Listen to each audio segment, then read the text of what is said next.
Olá, sejam todos muito bem-vindos a mais essa análise. Hoje, a gente vai mergulhar fundo numa questão fascinante. Como é que nós realmente entendemos o mundo do dinheiro, das nossas escolhas diárias e dos mercados?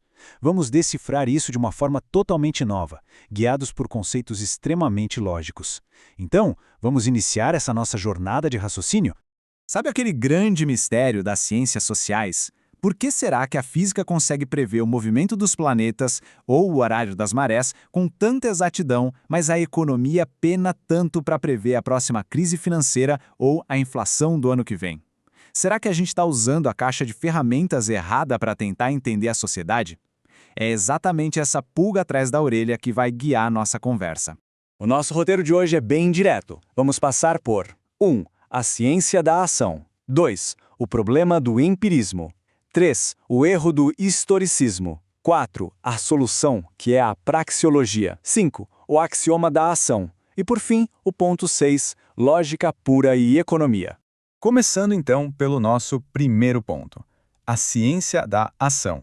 O nosso material base de hoje é o famoso tratado do economista Hans Hermann Hoppe. O texto traz um argumento super contundente a favor de uma abordagem puramente dedutiva para a economia. Em suma, ele mostra como o método austríaco rejeita completamente os métodos tradicionais, focando em uma fundamentação lógica muito rigorosa das escolhas que todos nós fazemos todo santo dia. Tem um contraste enorme aqui. De um lado, a visão que domina por aí de que a economia é uma ciência empírica, quase como uma ciência natural. O pessoal acha que é tudo sobre observar, criar hipóteses e testar exaustivamente. Do outro lado, a visão austríaca, que argumenta que a economia é, na verdade, a disciplina da praxeologia, pura lógica, pura dedução. São verdades a priori, ou seja, coisas que já sabemos que são verdadeiras antes mesmo de testar no mundo real, de um jeito bem parecido com a matemática.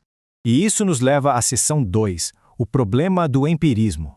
Vamos destrinchar isso com uma analogia bem simples, da época do colégio. Imagina um laboratório de química. Como funciona o empirismo lá? A gente pega o potinho A, mistura com o potinho B e fica olhando para ver se dá alguma explosão. Como na natureza as causas são constantes, na base da tentativa e erro eterna, a gente consegue descobrir regras imutáveis. Mas aí vem a pergunta de R$1 milhão. Dá para colocar sociedade humana num tubo de ensaio? Seriam as pessoas iguaizinhas a átomos, reagindo sempre do mesmo jeito? A resposta do texto é um grande categórico não. E o motivo é genial. Diferente dos produtos químicos numa bancada, os seres humanos aprendem. O nosso conhecimento flui e muda o tempo todo. Não tem como criar uma causa constante num ambiente onde a pessoa está sempre evoluindo. Seguindo em frente. Seção 3. O erro do historicismo. Se a química não explica, será que a história explica? Para o historicismo, a analogia é outra. Imagina estar num clube do livro discutindo um romance. Cada um tem a sua interpretação, é tudo super fluido, não tem regra fixa. O historicismo acha que a economia também é assim, sem leis objetivas. As coisas simplesmente acontecem. Mas o texto alerta que isso é um erro igualmente fatal. Reduzir a economia a um relativismo total, a ignorar que existem sim restrições estruturais fortíssimas por trás de qualquer escolha humana. Qual a saída, então? Seção 4, a solução, a praxeologia. Eu sei, a palavra praxeologia pode parecer um bicho de 7 cabeças, mas o conceito é bem direto. É simplesmente a ciência e a lógica da ação humana.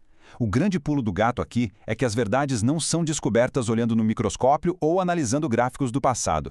Elas são descobertas através da compreensão reflexiva. É olhar para dentro usando a razão. Tudo isso se ancora na visão do grande economista Ludwig von Mises. Ele cravava que as proposições da economia não vêm da experiência. Nenhuma montanha de dados empíricos consegue refutar uma lei econômica verdadeira, porque ela nasce da própria estrutura lógica do pensamento humano. Vem antes do fato. Entramos agora na base de tudo. Seção 5. O axioma da ação. Esse é o alicerce filosófico da coisa toda. O fato irrefutável de que humanos agem com propósito. Se a gente colocar a ação sob um microscópio, vamos ver que toda atitude carrega 6 pecinhas lógicas. 1. Existe um objetivo. 2. Usamos meios escassos. 3. Fazemos uma escolha. 4. Toda escolha gera um custo. Abrimos mão de algo. 5. Gastamos tempo. E 6. Buscamos um lucro ou benefício subjetivo, correndo o risco de tomar um prejuízo se tudo der errado. Trazendo isso para o chão da fábrica, ou melhor, para o supermercado, pensa na atitude mais banal possível, escolher comprar uma maçã em vez de uma laranja. Só de fazer isso, já acionamos todos os 6 passos. O objetivo é comer, o recurso escasso é o dinheiro, e ao escolher a maçã, deixamos a laranja para trás. Tá aí o nosso famoso custo de oportunidade. O tempo passou durante a compra, e a expectativa era ficar mais feliz com a maçã do que com o dinheiro no bolso. É a matemática pura e simples acontecendo no hortifruti. Chegamos então à seção 6, Lógica Pura e Economia.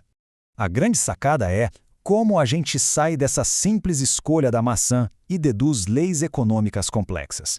Hoppe argumenta que princípios gigantescos, como a lei da utilidade marginal, os efeitos de um salário mínimo artificial ou as consequências trágicas de imprimir dinheiro sem lastro, são apenas desdobramentos lógicos. Nenhuma dessas coisas é uma hipótese implorando por um teste empírico no mundo real.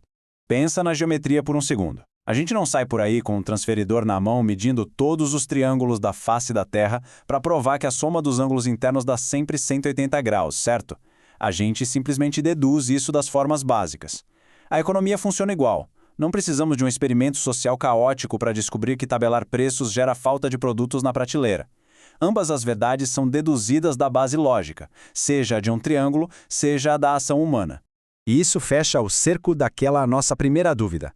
Tentar prever a demanda por açúcar no ano que vem é o mesmo que prever a chuva de amanhã?